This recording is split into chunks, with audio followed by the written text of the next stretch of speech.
Hi. Looking back to the Garden of Eden, we can learn a lot about who the Creator is and what His will is.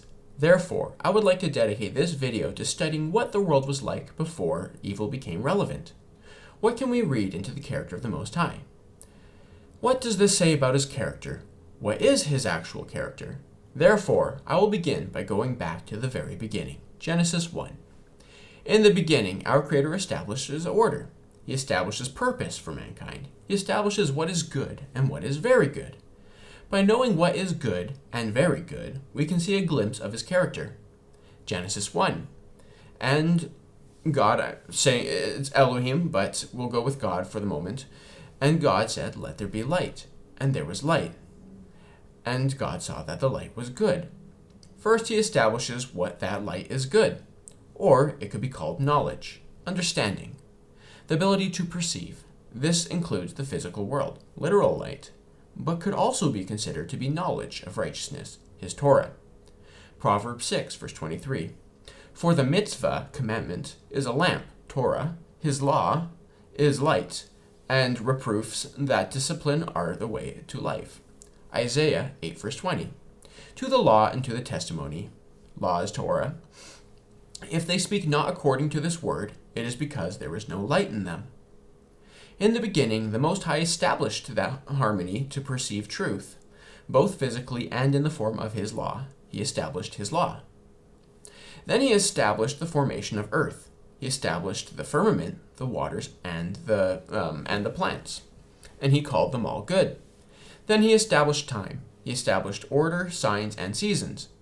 And God said, "Let there be lights in the expanse of the heavens, or firmament, to separate the day from the night, and let them be for signs and for seasons and for days and years. And let them be lights in the expanse of the heavens to give light upon the earth."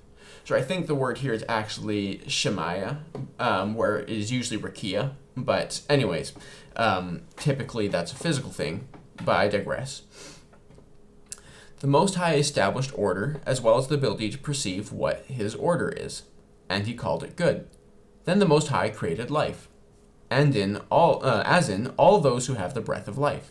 Genesis 1.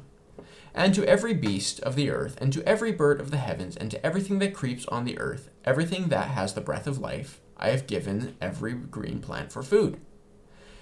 Genesis 7. They went into the ark with Noah, 2 and 2 of all flesh, in which there was the breath of life. And the Most High called this good. All the creations of the Most High were good. The light is good, the Torah is good, the earth is good, the animals are good. These are all things that please the Most High. Then the Most High creates mankind in quote-unquote our image, where it is uncertain who He is referring to, and says mankind is very good. All other things were good, but the image of the Most High is the only thing that was considered very good. From this, we can clearly ascertain that our Creator loves us above all other things.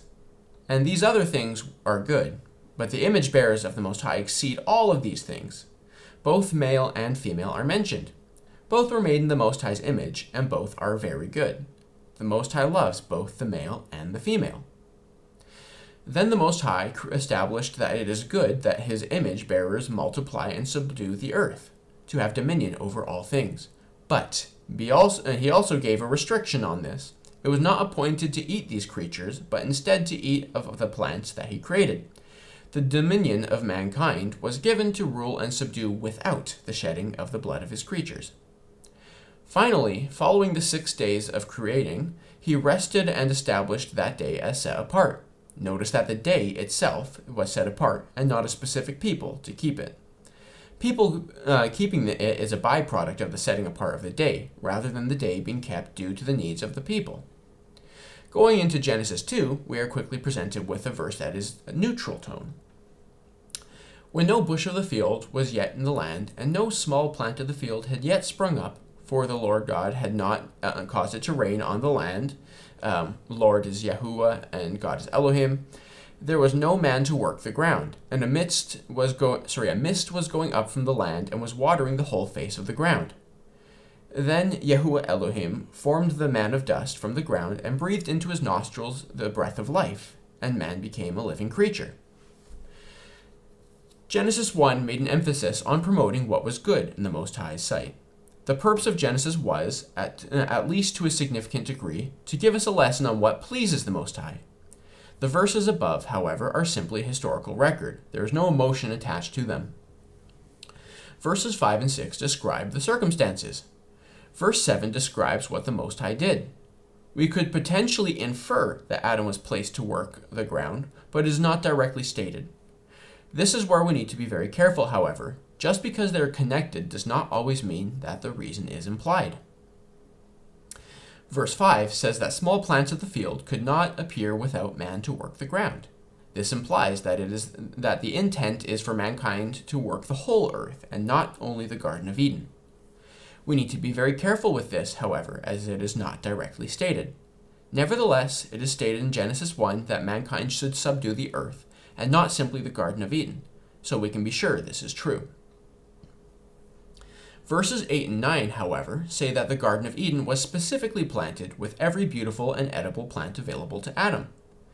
It can very fairly be inferred that they were placed there for the sake of Adam, and I'd completely agree. Nevertheless, I do caution against inferring things that are not directly stated. It could be a pure coincidence. Obviously, I don't believe that, but I am making a point. It is very easy to jump to conclusions that aren't directly stated, and one mistake can lead to many errors. Verses 16 and 17 reveal the next crucial detail about the Most High's character. And Yahuwah Elohim commanded the man, saying, You may surely eat of every tree of the garden, but of the tree of the knowledge of good and evil you shall not eat, for in the day that you eat of it you shall surely die. Adam, a perfect human without any corruption, is presented a choice. The reason that he was told not to eat the tree of the knowledge of good and evil is that he would surely die. But the Most High could have surely kept that tree from the garden if he had desired to. Here is something Peter said on the subject. In the homilies of Clement, Peter made this analogy. But you say, Elohim, right, it's written as God, but I'll say Elohim, ought to have made us at first so that he should not have thought at all of such things. You who say this do not know what is free will, and how it is possible to really be good. That he who is good by his own choice is really good, but he who is made good by another under necessity is not really good, because he is not what he is by his own choice. Since, therefore, everyone's freedom constitutes the true good and shows the true evil, Elohim has contrived that friendship or hostility should be in each man by occasion. But no, it is said, everything that we think he makes us to think. Stop! Why do you blaspheme more and more in saying this? For if we are under his influence in all that we think, you say that he is the cause of fornications, lusts, avarice, and all blasphemy. Cease your evil speaking, you who ought to speak well of him, and to bestow all honor upon him. And do not say that Elohim does not claim any honor, for if he himself claims nothing, you ought to look to what is right, and to answer with thankful voice him who does you good in all things. Peter's words here are rationally consistent with what we see throughout the Bible, but also makes logical sense. There is no benefit for punishment or rewards if the individual being punished or rewarded is not responsible for the decisions they make. Punishments and rewards have a purpose. Punishment helps the thoughtful to not stray from harmony, while rewards incentivize people to keep walking harmoniously. If, however, this were not so, there would have been no purpose for putting the tree of the knowledge of good and evil in the garden of edible plants.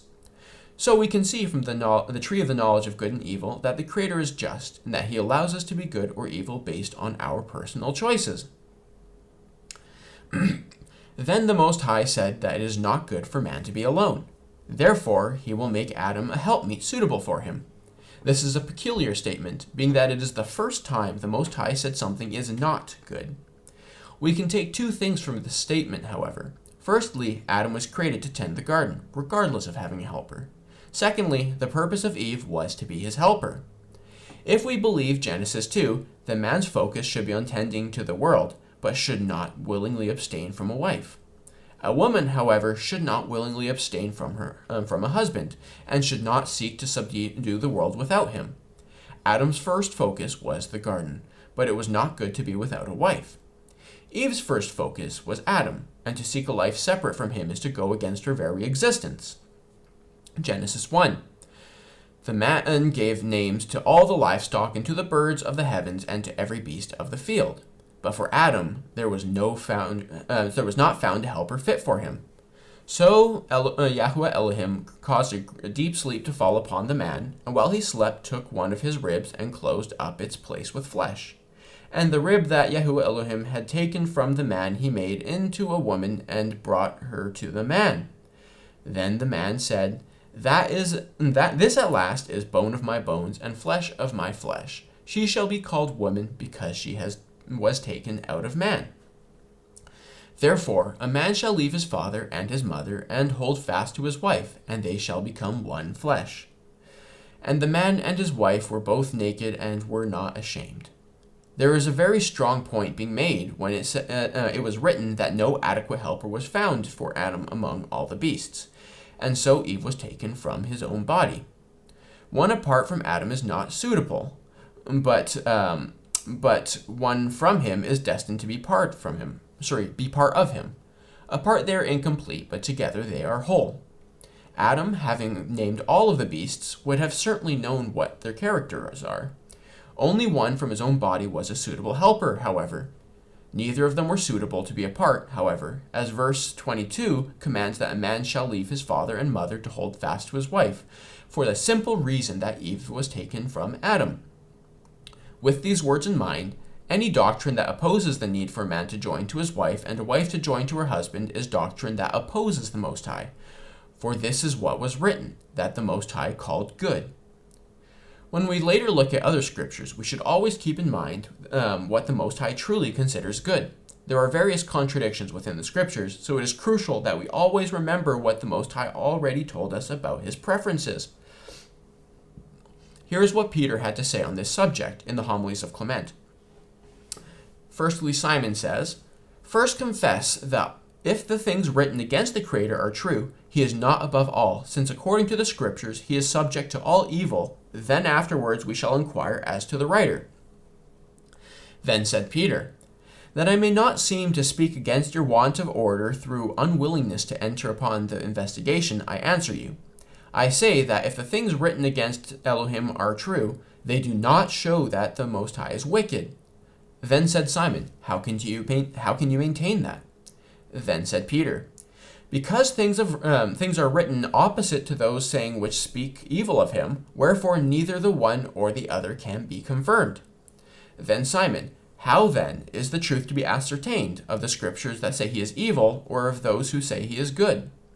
Then Peter, Whatever sayings of the scriptures are in harmony with the creation that was made by him are true, but whatever are contrary to it are false. Then Simon said, How can you show that the scriptures contradict themselves? And Peter said, You say that Adam was created blind, which is not so. For he would not have pointed out the tree of the knowledge of good and evil to a blind man, and commanded him not to taste of it. Then said Simon, He meant that his mind was blind. Then Peter, How could he be blind in the respect of his mind, who before tasting of the tree, in harmony with him who made him, impose appropriate names on all the animals?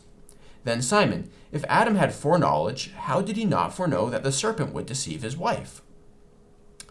Then Peter, If Adam had not foreknowledge, how did he give names to the sons of men as they were born with reference to their future doings, calling the first Cain, which is interpreted envy, who through envy killed his brother Abel, which is interpreted grief, for his parents grieved over him the first slain. Peter here affirmed that we can truly learn about what the Most High's character is from looking at his perfect creation. We have lots of information to go off of if we simply have the eyes to perceive and understand.